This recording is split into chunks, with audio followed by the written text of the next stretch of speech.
Plato's Allegory of the Cave explained. Plato was an Athenian philosopher who lived in ancient Greece. He is most known for writing one of the most important works in literary history, the Socratic conversation, The Allegory of the Cave. What is an allegory? The Latin term allegoria, which means to talk, to imply something else, is where the word allegory originates. Different characters in an allegory may stand in for actual people to illustrate a bigger point about society or human nature. Sometimes events in the fiction may mirror historical or contemporary accounts without ever making this relationship clear. Allegories and metaphors both serve to explain a point by drawing parallels to something else. Allegories, on the other hand, are comprehensive narratives with characters, whereas metaphors are condensed forms of speech. What is the allegory of the cave? The discussion between Socrates and the Greek philosopher Plato is preserved in the Allegory of the Cave.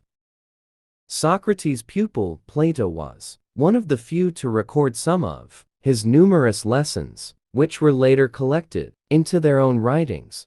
One such book is The Republic, which features a conversation between Socrates and Plato's brother Glaucon in the Allegory of the Cave. In Socrates' Allegory of the Cave, as described by Plato, a group of prisoners are tied up and imprisoned underground. Behind the inmates is a fire, and on a raised walkway with a low wall between the captives and the flames are moving puppets and actual things. The prisoners, however, are unable to see anything behind them because they have spent their entire lives shackled and forced to stare at the cave wall. They believe the shadows of the things cast by the moving figures on the wall in front of them are the only things that exist. Their entire world is what they can see. The story continues by speculating about what may occur if one of the captives were made to go. What might they observe, and how would they change? What they saw outside, would they believe it? If they went back to the cave, what would happen to them? Would anything they observed earlier still be visible to them? The story presupposes that the freed prisoner would seek out their fellow prisoners after discovering how much more of the outside world exists. They believe the shadows of the things cast by the moving figures on the wall in front of them are the only things that exist. Their entire world is what they can see. The story continues by speculating about what may occur if one of the captives. However, Socrates and Glaucon concur that the other captives would probably kill those who attempted to set them free, since they would not want to leave the security and familiarity of their home. What does the allegory of the cave mean? Plato contrasts reality with our perception of it by using the cave as a metaphor for how people live in the world. The world inside the cave and the world outside are represented by these two concepts. The only real things the prisoners in the cave can perceive are the shadows cast by the firelight on the wall. One of the inmates will realize that the outside world is the real reality if they manage to escape and see it. However, when the freed prisoner returns to the cave's darkness, their eyes will have been permanently damaged by the sun's brightness, leading their fellow inmates to mistakenly believe that the outside world is dangerous, and that finding the truth is not worthwhile. The allegory explores the philosophical idea of truth and how people from different backgrounds or experiences may view it. For those who watch the shifting shadows on the cave wall, there is no stability nor consistency presented, simply a deceptive reality. They are unaware that the outside of their pitch-black cave is the actual world, or even that there is a real world other than their own. The person that emerged from the cave will no longer be able to live their previous life. They might even start to feel sorry for or arrogant toward others who are still in the cave. The metaphor essentially depicts how knowledge and belief can clash, as well as what happens to a person after attaining enlightenment. It is a study of human nature and the dread of the unknown. Direct translation to Filipino. Ipinaliwanag ang Allegory of the Cave ni Plato.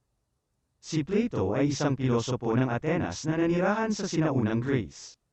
Siya ay pinakakilala sa pagsulat ng isa sa pinakamahalagang akda sa kasaysayang pampanitikan.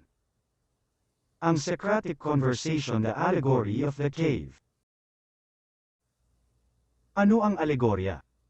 Ang salitang Latin na allegoria, na nangangahulugang makipag-usap upang magpahiwatig ng ibang bagay. Dito nagmula ang salitang alegorya. Ang iba't ibang mga karakter sa isang alegorya ay maaaring tumayo para sa mga aktwal na tao, upang ilarawan ang isang mas malaking punto tungkol sa lipunan o kalikasan ng tao. Minsan ang mga kaganapan sa fiction ay maaaring sumasalamin sa kasaysayan, o kontemporaryong mga account na wala. Palaging ginagawang malinaw ang relasyong ito. Ang mga alegorya at metapora ay parehong nagsisilbing paliwanag. Isang punto sa pamamagitan ng pagguhit ng mga paralel sa ibang bagay. Ang mga alegorya, sa kabilang banda, ay mga komprehensibong salaysay na may mga tauhan. Samantalang ang mga metapora ay mga pinaikling anyo ng pananalita. Ano ang Allegory of the Cave? Ang talakayan sa pagitan ni Socrates at ng Griego. Ang pilosopong si Plato ay napanatili sa Allegory of the Cave. Ang mag-aaral ni Socrates na si Plato ay isa sa iilan, upang itala ang ilan sa kanyang maraming mga aralin, na kalaunan ay nakolekta sa kanilang sariling mga sulatin. Ang isa sa mga naturang libro ay The Republic, na nagtatampok ng pag-uusap sa pagitan ni Socrates at kapatid ni Plato na si Glaucon sa The Allegory of the Cave. Sa alegorya ni Socrates tungkol sa kuweba, tulad ng inilarawan ni Plato, isang grupo ng mga bilanggo ang nakagapos at nakakulong sa ilalim ng lupa. Sa likod ng mga bilanggo ay isang apoy, at sa isang nakataas na daanan na may mababang pader. Sa pagitan ng mga bihag at ng apoy, ay gumagalaw na mga puppet at aktwal na mga bagay. Ang mga bilanggo, gayunpaman, ay walang makitang anuman sa likod nila dahil ginugol nila ang kanilang buong buhay. Nakagapos at pilit na tinititigan ang dingding ng kuweba. Naniniwala sila sa mga anino ng mga bagay. Itinapon ng mga gumagalaw na figura sa dingding. Sa harap nila ay ang tanging bagay na umiiral. Buong mundo nila ang nakikita nila. Ang kwento ay nagpapatuloy sa pamamagitan ng haka-haka tungkol sa ano ang maaaring mangyari kung ang isa sa mga bihag ay ginawa upang pumunta. Ano kaya ang mapapansin nila? At paano sila magbabago? Ang nakita nila sa labas. Maniniwala ba sila? Kung bumalik sila sa yungib, ano kaya ang mangyayari sa kanila? Kung anuman ang kanilang naobserbahan, kanina pa nakikita nila, ipinapalagay ng kwento na ang pinalaya na bilanggo hahanapin ang kanilang mga kapwa bilanggo, matapos matuklasan kung gaano karami ang nasa labas ng mundo. Naniniwala sila sa mga anino ng mga bagay na inihagis sa pamamagitan ng gumagalaw na mga figura sa dingding. Sa harap nila ay ang tanging bagay na umiiral. Buong mundo nila ang nakikita nila. Ang kwento ay nagpapatuloy sa pamamagitan ng haka-haka tungkol sa ano ang maaaring mangyari kung ang isa sa mga bihag. Gayunpaman, sina Socrates at Glaucon, sumang-ayon na ang iba pang mga bihag.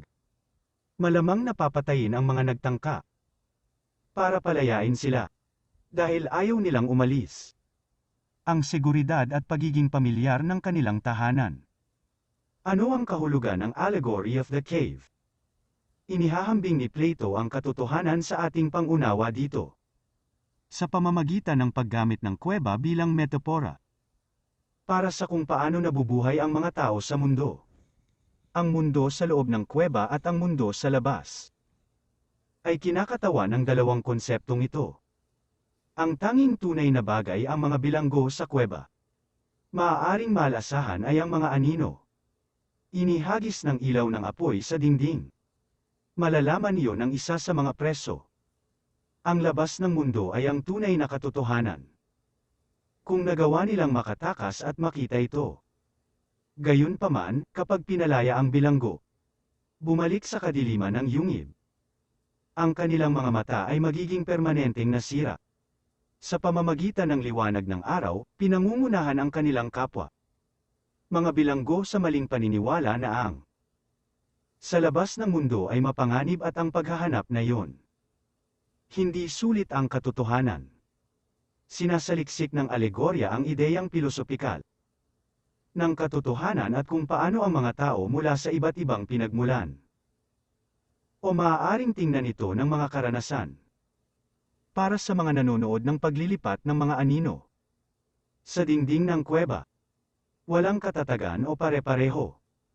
Ipinakita, isang mapanlinlang na katotohanan lamang.